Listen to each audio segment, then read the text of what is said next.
Bueno, existe una idea, un concepto, digamos, teológico y existencial, Ajá.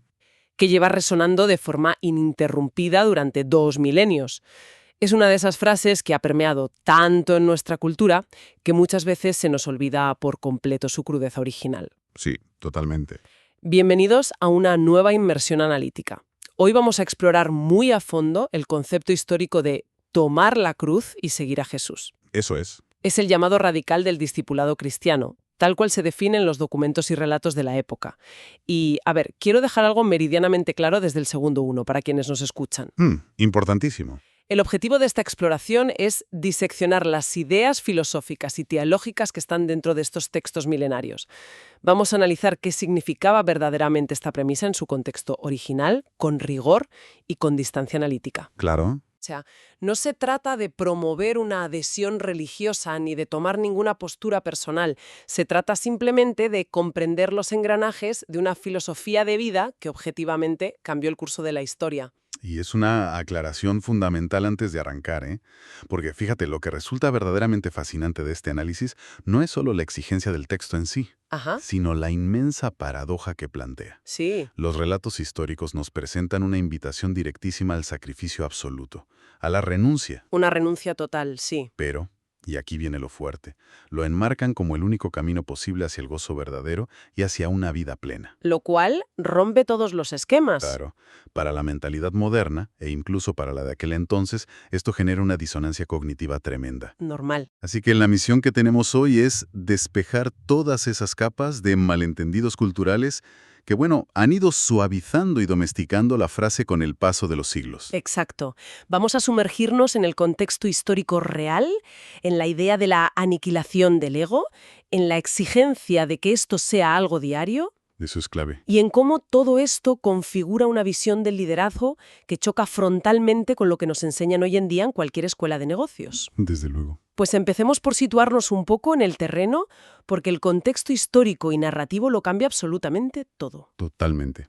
En los textos, concretamente en el Evangelio de Lucas, en el capítulo 9, encontramos el momento exacto en el que Jesús lanza este llamado. Ajá. Y hay un detalle que me parece crucial, y es a quién va dirigido esto. Sí, El texto subraya que se lo dice a todos. a todos, exacto. O sea, no es una enseñanza esotérica para un grupito selecto, No. ni para una élite espiritual que ha alcanzado un nivel zen superior, no.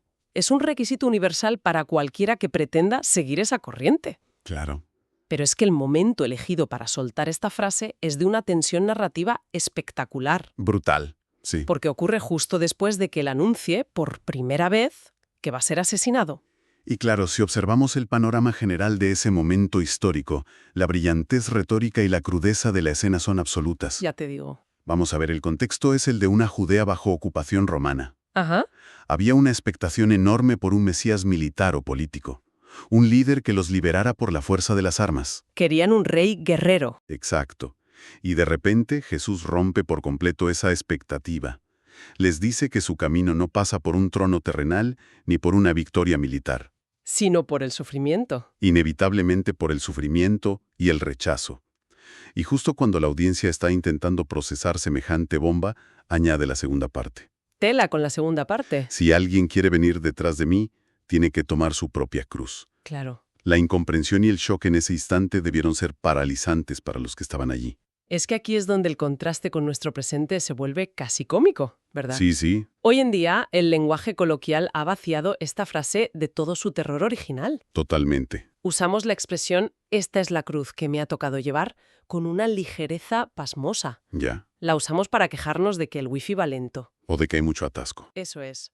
O de aguantar a un jefe pesado, como mucho para sobrellevar un problema económico o un dolor de espalda.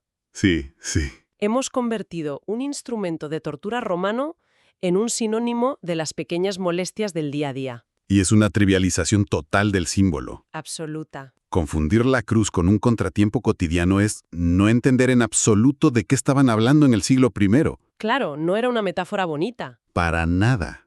Bajo el Imperio Romano, la cruz no era una metáfora poética, ni un eufemismo para un mal día en la oficina. No. Era el método de ejecución pública más brutal, humillante y doloroso que la maquinaria imperial había podido diseñar. Una salvajada. Los romanos colocaban las cruces en los caminos principales como vallas publicitarias de su poder absoluto, para que todo el mundo lo viera. Para meter miedo. Exactamente. Por lo tanto, cuando alguien en esa época escuchaba la palabra cruz, no pensaba en tener paciencia con un vecino ruidoso. Desde luego que no. Pensaba en agonía, en sangre, en exposición pública y en una muerte inminente e inevitable. O sea que la audiencia original, los que estaban allí de pie, escucharon una invitación literal a caminar hacia el corredor de la muerte. Literal. Sabiendo esto y entendiendo que no todos los primeros seguidores fueron crucificados físicamente, Claro, claro. ¿cómo se articula esto a nivel teológico y psicológico? Ujú. Porque el texto plantea esto como una metáfora vital. Hablamos de morir al yo, pero quiero entender cómo describen los textos esta negación del ego de una forma, digamos, práctica. Pues a nivel teológico, es la demolición absoluta de la autosuficiencia, Ajá. que probablemente sea el instinto de supervivencia más básico del ser humano, tener baja autoestima. O dejar de darse un capricho el fin de semana. Exacta, nada de eso. Implica rechazar desde la raíz la idea de que el individuo es el centro del universo. Es fuerte. Es un desplazamiento total del ego. Significa que los planes propios, los derechos que uno cree tener, el orgullo, la reputación personal, Todo eso. ya no importan. Dejan de tener la última palabra. Se someten voluntariamente a una autoridad superior. En este caso, a la figura y la voluntad de Cristo. He visto en el análisis que esta idea de la negación del ego llega a un nivel casi poético en algunas cartas, hablando de que la identidad anterior directamente desaparece. Sí, ¿Cómo expresan exactamente los textos históricos esta transición tan radical? Hay una formulación literaria y teológica potentísima para explicarlo. El apóstol Pablo lo resume de una manera muy gráfica. Brutal, de hecho. a ver. Está en la carta a los Gálatas en el capítulo 2. Ajá. El texto dice lo siguiente.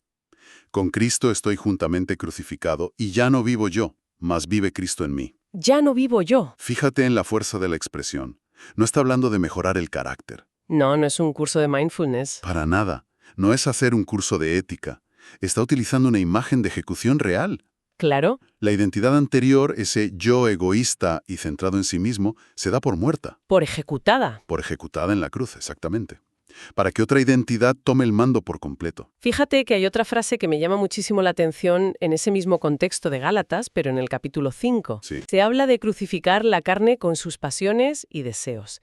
Y claro, suena casi a película de terror ambiguo. Suena durísimo. Para que esta idea aterrice de manera clara, ¿a qué se refiere el texto con la carne?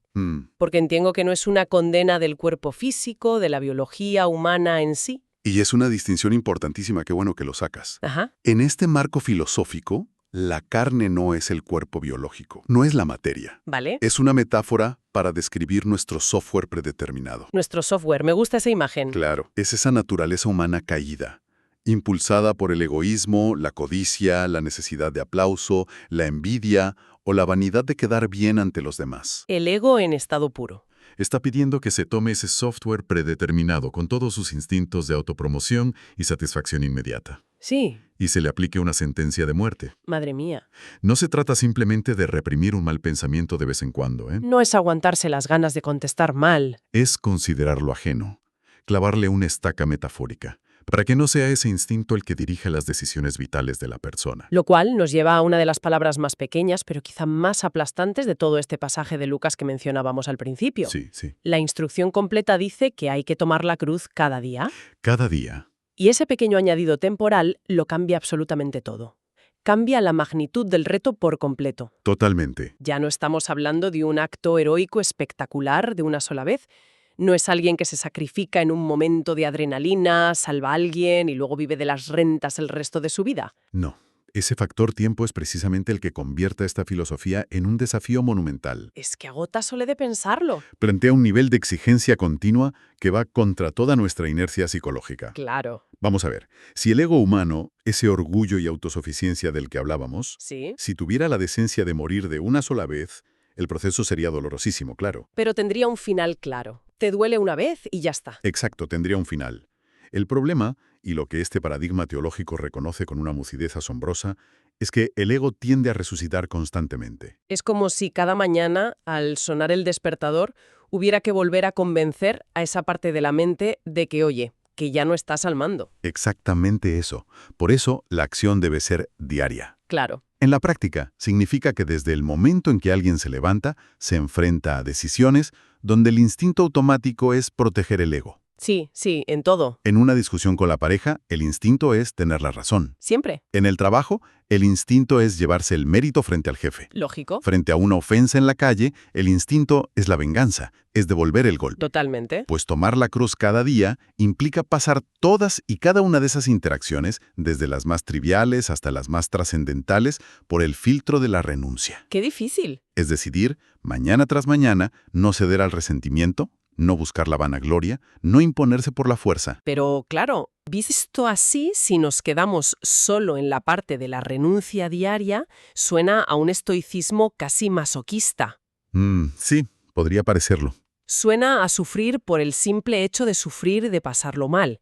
Sin embargo, el mandato de Jesús no termina en la cruz. Concluye con un verbo muy específico que es sígame. Eso es. ¿Qué papel juega esta dirección concreta dentro de todo este marco de sufrimiento y negación? Ese verbo es el eje de todo el concepto. Es la clave de bóveda. A ver. La cruz, sin esa dirección, sería simplemente una tragedia sin sentido, un dolor estéril. Un sufrimiento inútil. Exacto. El verbo seguirle es lo que dota a ese sufrimiento de un propósito real. Ajá. La invitación no es a mutilarse psicológicamente de forma gratuita, no va de eso. Es una invitación a imitar el carácter de Cristo y a participar de forma activa en su misión. Tiene un objetivo. Es decir, el sufrimiento de la renuncia tiene un manual de instrucciones visual. Qué interesante. Hay un texto en la primera epístola de Juan, el capítulo 2, que lo clarifica de forma meridiana. Sí.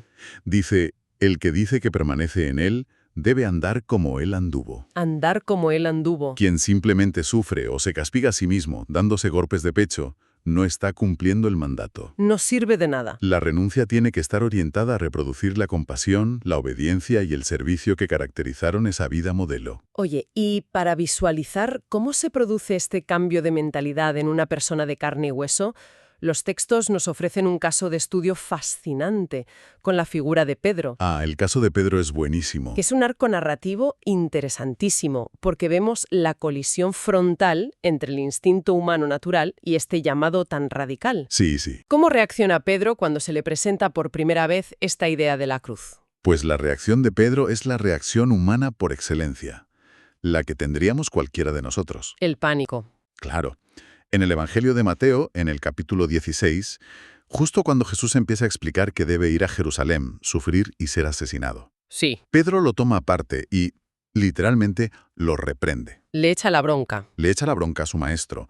Le dice algo así como, de ninguna manera te va a pasar esto, Dios no lo quiera. Claro. En ese instante Pedro encarna la voz de la autoconservación. Representa nuestra inercia. Representa la resistencia más feroz y absoluta al dolor, al fracaso aparente y a la muerte. Es lógico. Es el ego y el instinto de supervivencia intentando proteger lo que aman y, de paso, protegerse a sí mismos. Lo cual demuestra lo profundamente contraintuitivo que era este mensaje. Totalmente. Incluso para sus seguidores más íntimos, los que estaban con él todos los días. Sí, no lo entendían. Pero la historia no termina ahí, porque ese mismo Pedro, que intentó prohibir la cruz, que le dijo que de ninguna manera, termina experimentando una transformación radical a lo largo de los años. Así es un cambio brutal. Los documentos históricos y la tradición posterior nos muestran que aquel hombre que rechazaba el sufrimiento con todas sus fuerzas, acabó interiorizando profundamente lo que significaba el cada día y el sígame. Ajá. Hasta el punto de que, décadas después de esa reprimenda inicial, aceptó su propio martirio. Es impresionante. Hubo un momento en la vida de Pedro en que el propósito de esa misión cobró mucha más importancia que su propia supervivencia física. Cruzó esa línea. Esa es la evidencia, dentro del relato histórico, de que el concepto de negación del yo había dejado de ser una idea teórica bonita para convertirse en su realidad vital. Es un cambio de paradigma bestial. Pasar del pánico a la muerte a abrazar el martirio por una convicción profunda. Sí. Y esto nos ofrece un puente perfecto para trasladar todas estas ideas, que pueden parecer muy abstractas o muy del pasado, a un terreno hiperpráctico. Vamos a ello. Si llevamos todo este marco conceptual de la negación del yo, del sufrimiento con propósito, a la realidad contemporánea, concretamente al ámbito del liderazgo. Aquí hay tela. ¿Qué nos encontramos? Porque los sistemas modernos están construidos sobre lógicas muy diferentes. Nos encontramos con un choque de trenes monumental. Ya me imagino. El análisis de estos textos plantea una dicotomía muy clara: el liderazgo de la cruz frente al liderazgo del trono. Me gusta esa imagen. Si el modelo a seguir es Cristo, la pirámide de liderazgo tradicional se invierte por completo. Se le da la vuelta.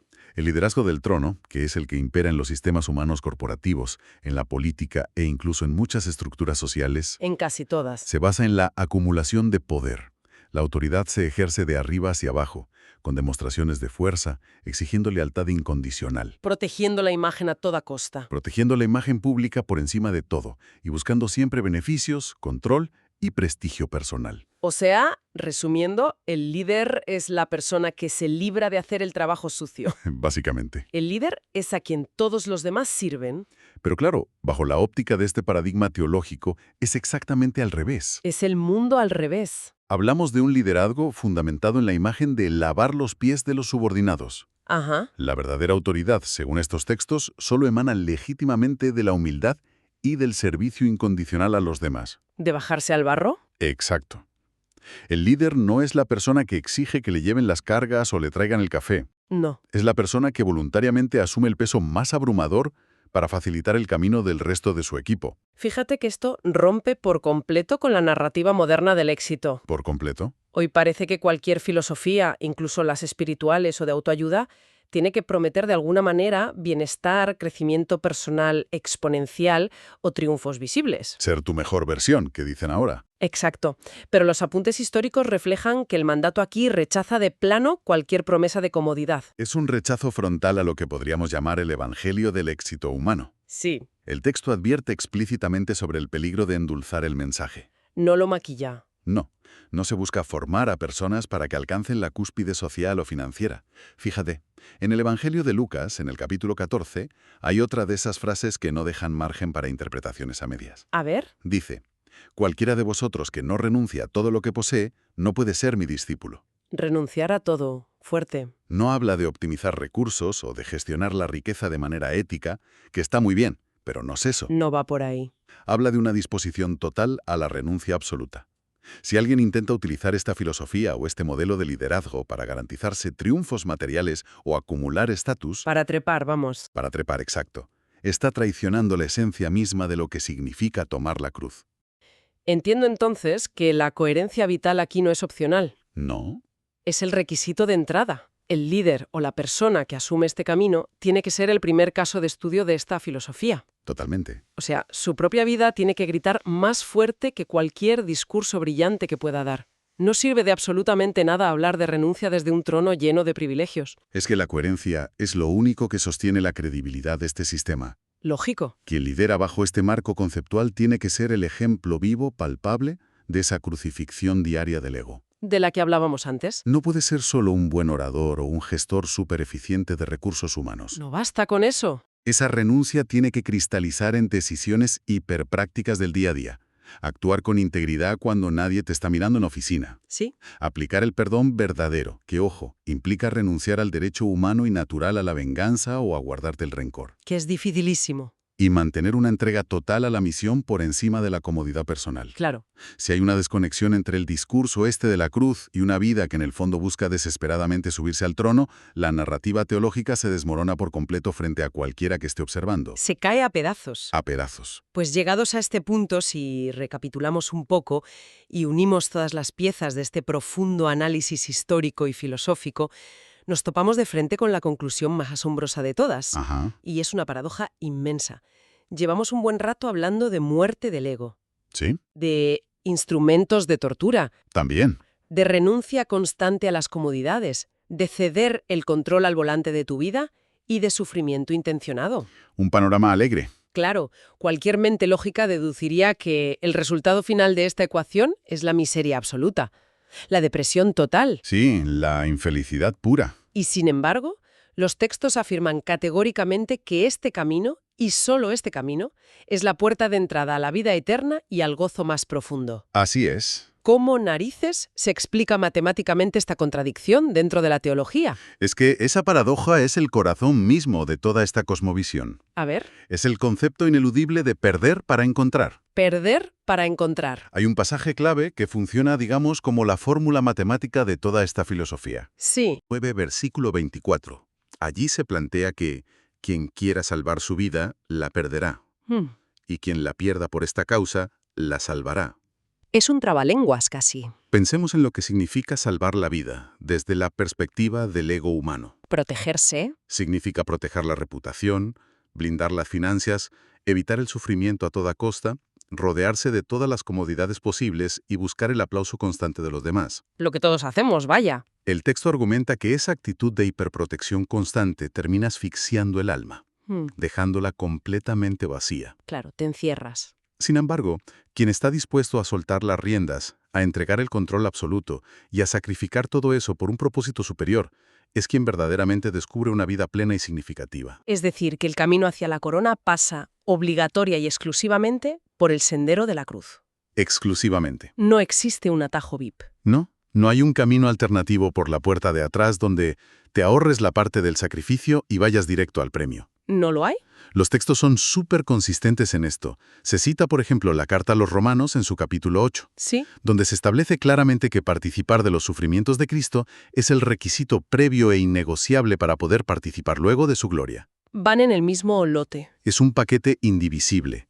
No se puede seleccionar el premio y rechazar el proceso de sufrimiento que te lleva a él. Claro, no puedes elegir a la carta. El argumento central es que la verdadera resurrección espiritual o esa plenitud gozosa de la que hablan los textos es matemáticamente imposible si no ha habido antes una muerte genuina. ¡Qué potente! Si el ego no muere voluntariamente, sencillamente no hay espacio vital para que emerja esa nueva realidad. El vaso ya está lleno. Exacto. Se trata de un intercambio absoluto.